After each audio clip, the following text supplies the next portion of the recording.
Hi everyone, welcome to Witch Hollow Homesteading. Thank you for joining me today.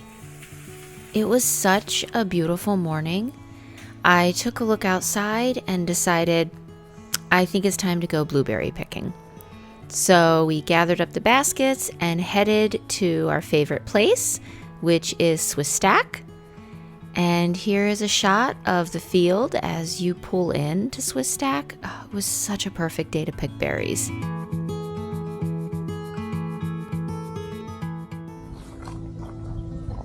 Oh, there's a bumblebee.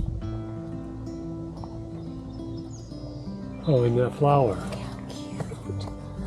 That was adorable. Right on cue, sir.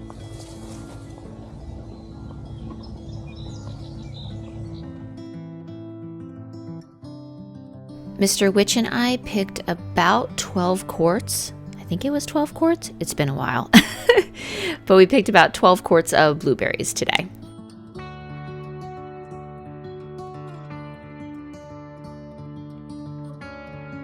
But I did go back quite often. I think I went back for another 4 times or so and picked several more quarts and processed them, used them however I wanted to do it. So this was just the first day of blueberry picking for us.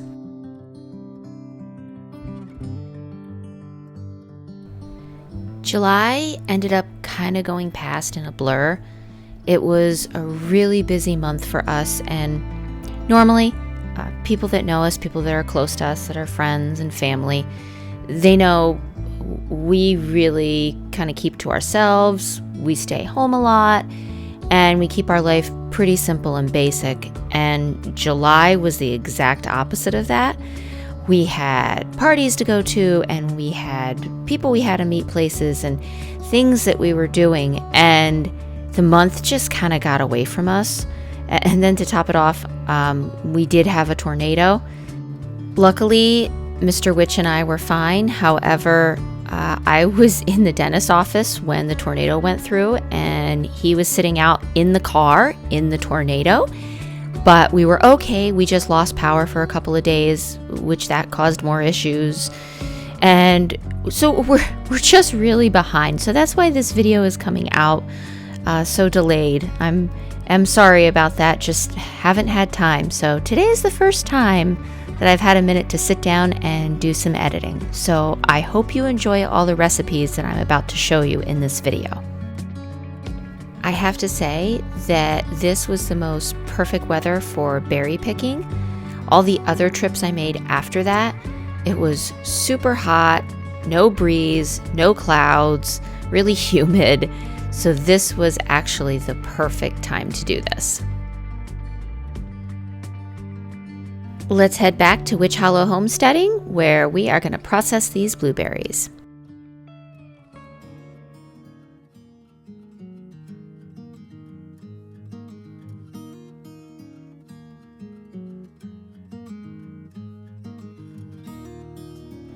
The first recipe that I'm going to show you is my blueberry lemon jam. This is the first time me making this recipe. It is one just like if you've watched the strawberry jam video recipe. Same thing, I am making this recipe up as I go, and it turns out perfectly. I know, spoiler alert here, but it is so good. I think it's even better than the strawberry jam. That's just my opinion. So let's get started. Here are all the ingredients that you are going to need in order to make this blueberry jam recipe.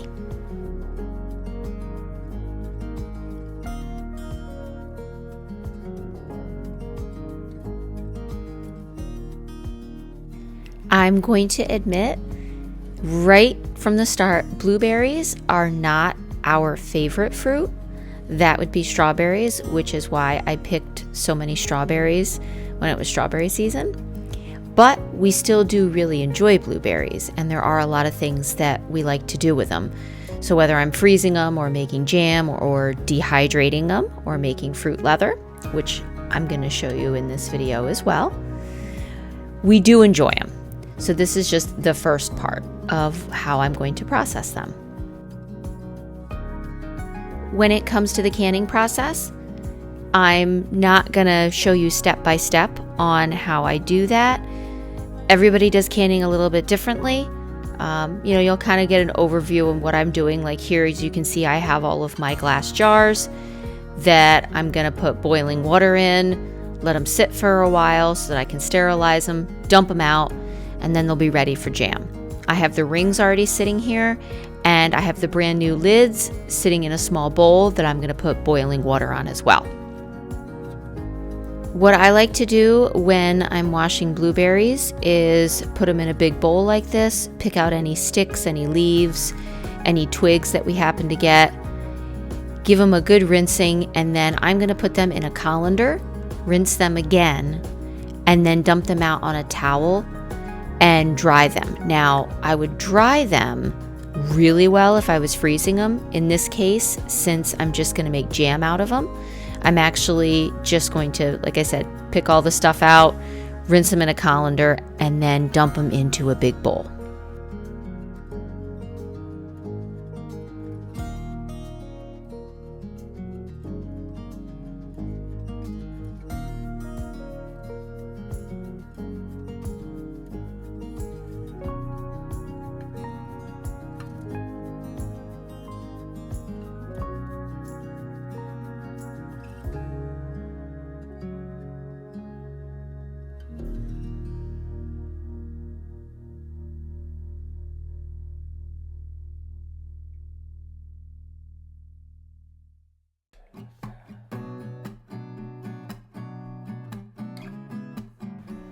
As mentioned in the strawberry video that I made, I just start creating a recipe from seeing different things online, reading about it a little bit, kind of getting an idea of how much fruit I need compared to how much sugar or honey, and then also with my chia seeds, because this is going to be made with chia seeds again as the thickening agent, so that I don't have to use pectin and I don't have to use a lot of sugar. I do want to point out, and there's probably plenty of you wondering why I'm not using pectin. There's actually a very good reason for that. I am extremely allergic to apples, and most pectin is derived from apples. So I will get hives, have trouble breathing, limbs swell, all the fun things that are associated with a food allergy when it comes to pectin. So I do avoid it. I know that there are some pectins out there that are made from oranges, but I'm not willing to take the chance and figure that out. So I just stick with chia seeds. And I prefer chia seeds because they have so many nutrients in and they're so good for your gut. It's just a win all around to me. But feel free to use pectin for your recipe if you would like.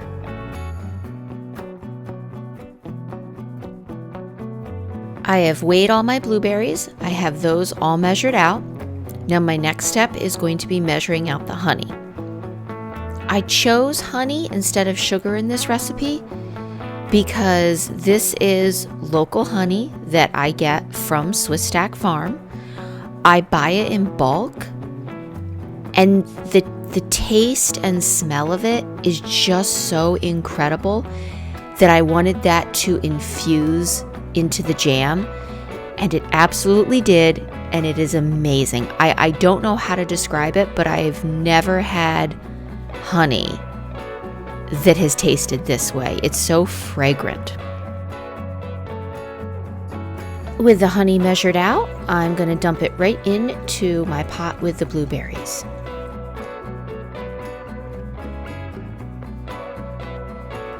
Now that the honey has been added, I am going to add my lemon zest, and I will be adding the lemon juice a little bit later. You're going to see me only using 2 of the 3 lemons here right now, but later on, once the jam is cooking on the stove, I tasted it and realized that it did need the 3rd lemon along with the juice.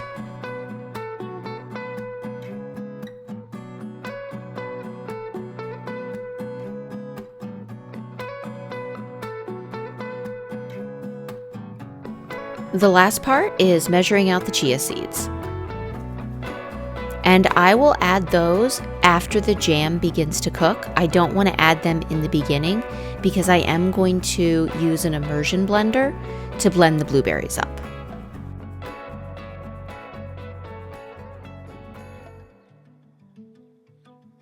I have the blueberries going on medium heat, and I'm just going to keep it there until it starts to cook down and we see bubbles. I cooked them for about 5 minutes like this, just warming them all slowly until I saw some juice forming, and then I went in with the immersion blender. If you watched my strawberry video, you'll know that in that one I hand mashed the strawberries and mentioned that I was going to get an immersion blender so that I could have that for the blueberry jam. I'm sure everyone else out there has an immersion blender, but if you don't and you like making jam, oh my goodness, I highly recommend it. It made this process so quick and easy. I was shocked, and afterwards I got done and I said to Mr. Witch, why didn't I buy an immersion blender sooner? This was so easy. So definitely worth the 20 bucks. As you can see, I did leave some chunks of blueberries, and I wanted that because I want the jam to have some of those big bites of blueberries in it instead of it being just all smooth.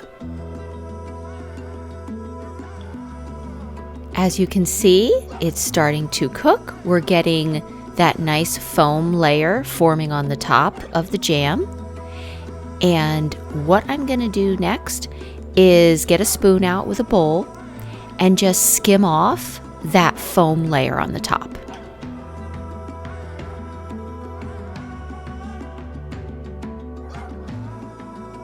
The foam layer did not go to waste. I ended up making blueberry smoothies with it for us, which were so delicious and so flavorful. So no need to waste it, but just skimming it off from the jam.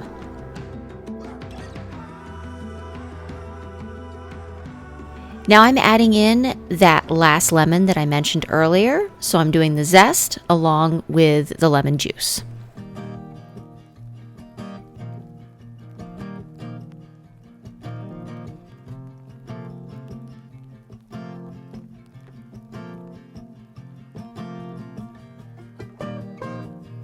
I kept the jam on medium heat the whole time, and as it started to really bubble, and after I skimmed the foam off, I then added the chia seeds. Make sure that when you add the chia seeds, you don't add them all at the same time because they can lump up together, and then you're just going to get a big lump of chia seeds in your jam. So sprinkle a little bit in, give it a stir, and then add more.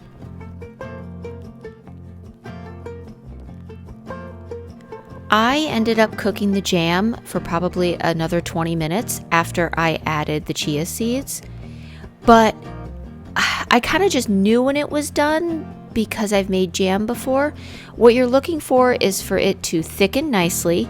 You don't have that foam on the top anymore. And as you can see here, the color changed. It went from very bright to a darker color like blueberry jam would be. The jars are ready. They've been sterilized. The lids are sitting in the hot water. So what I'm going to do here is I am going to start filling the jars. The jars are still warm. I'm filling them with the hot jam. And then I'm going to take those jars as quickly as I can and put them in the water bath canner. So as I'm filling these jars, the water bath canner is already boiling and it is sitting there ready for me. As I've discussed previously in the strawberry video, I learned a certain way to water bath can. You don't have to do it this way. It's just time saving where I get the water bath canner already boiling, and I just make sure that I am putting hot jars with hot food into a hot canner, because you definitely don't ever want to put cold jars and cold food into your hot water bath canner or pressure canner, because that would go very, very wrong.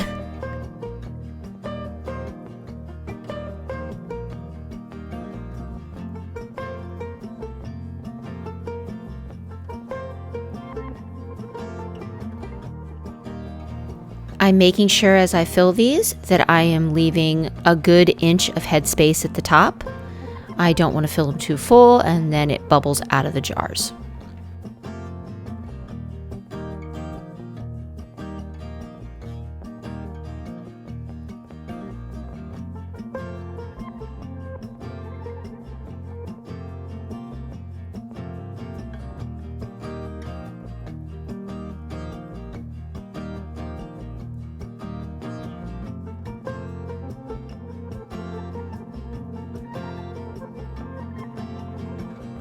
Before putting the lids on, I'm just going to make sure that I wipe the rim of the jars down with a paper towel that has just a little bit of white vinegar on it, and that will make sure that your seal sticks properly.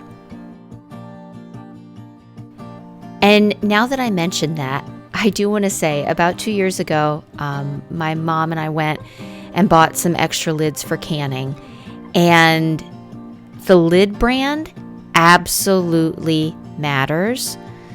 The brand we bought, all of the jars that we canned, none of the lids would stay sealed.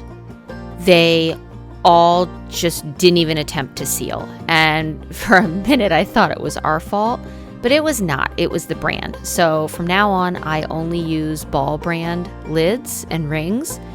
So don't ever feel frustrated at yourself and think you did something wrong if your lids don't seal. If it's an off-brand or they're cheap, they might not seal and it was not your fault. Make sure that when you're tightening the rings that you just do finger tight.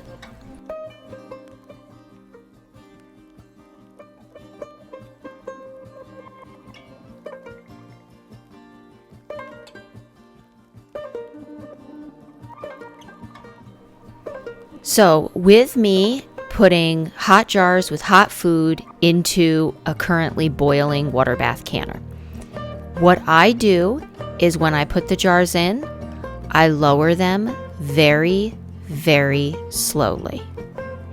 And once I can hook the rack onto the side of the pot, I will, and I'll let them sit there for maybe 5, 10, maybe 15 seconds, depending if they're big jars or small jars.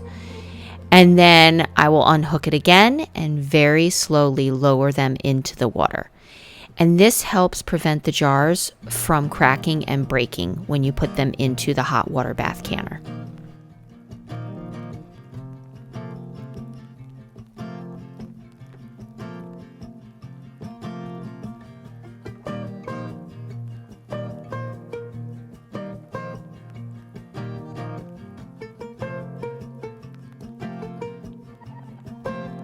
I'm going to put the lid on and I am going to boil them for 10 minutes. After 10 minutes, I'm going to turn off the heat and let them sit in the pot for 5 minutes. While I'm waiting for the jam, I thought I would come outside and show you some of the plants from our garden this year. This is the purple basil, which is doing really well. It definitely liked the spot that I had it in. This is the vertical garden, and I am so convinced by having a vertical garden. Everything grew so well. There are things that grew in this that I've never been able to grow before and I've always struggled with, and they grew beautifully. I'm so happy that I'm going to buy a second one next year. And what was great is I kept it on the deck.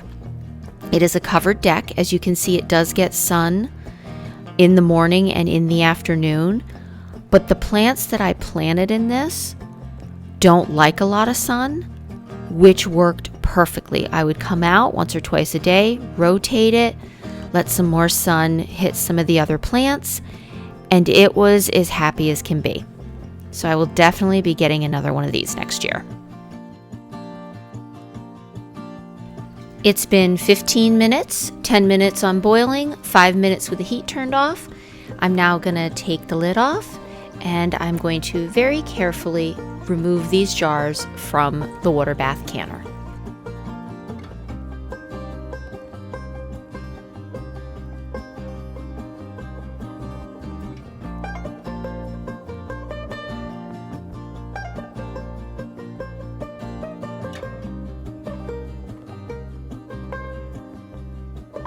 I like to put them on a towel on our table and just let them slowly cool and come down to room temperature before I label them and put them away. Let's move on to the next recipe.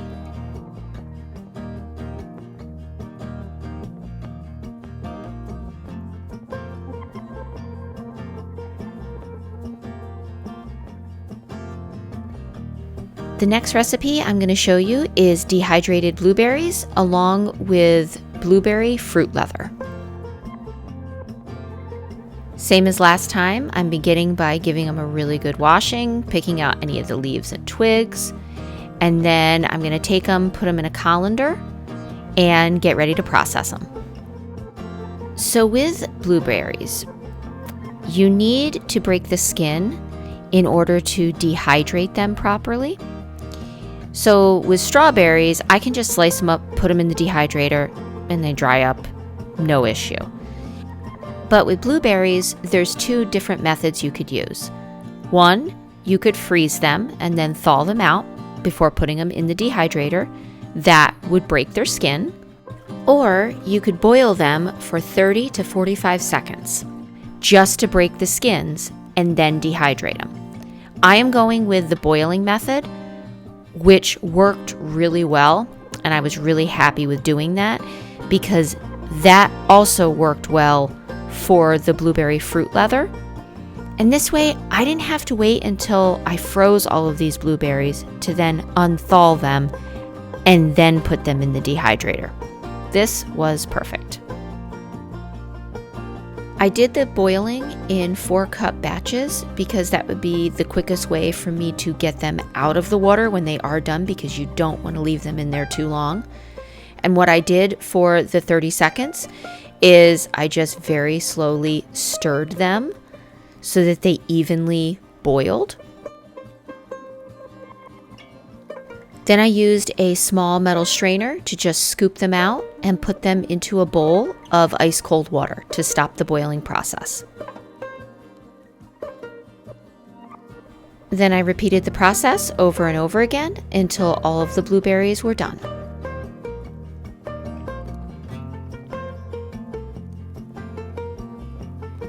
Since 30 seconds is such a short time period, what I did was once I filled my bowl with the blanched blueberries, I would dump them into a colander, rinse them with some cold water, and just let them sit for a few minutes here while I did the other blueberries.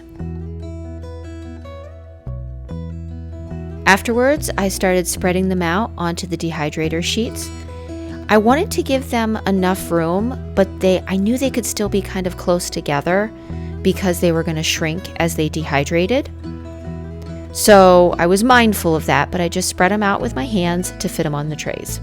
And I dehydrated these at 130 to 135 degrees Fahrenheit for 24 hours. Then I took them out, moved them around a little bit, and then put them back in for another 24 hours. After that, they were done. With the leftover blueberries, I put them in the blender. I added some lemon zest, ground them up, and then I poured it out onto my dehydrator sheet. And as you can see as I do this, I'm not going to make it very thin because the fruit leather will shrink in size because there is a lot of moisture in that. So you don't want to make it super, super thin and see-through. You kind of want it to be a little thick. When you dehydrate fruit leather, I ended up doing this at 130 to 135 degrees for 5 hours, took it out, flipped it over and took it off of the one sheet so I could get air on both sides. And then I dehydrated it for another 4 to 5 hours, and it was perfect. After 2 days, here is a shot of the dehydrated blueberries all done. And I'm going to store them in glass mason jars and vacuum seal them for freshness. Thank you so much for joining me at Witch Hollow Homesteading today. I hope you found this video helpful and inspiring.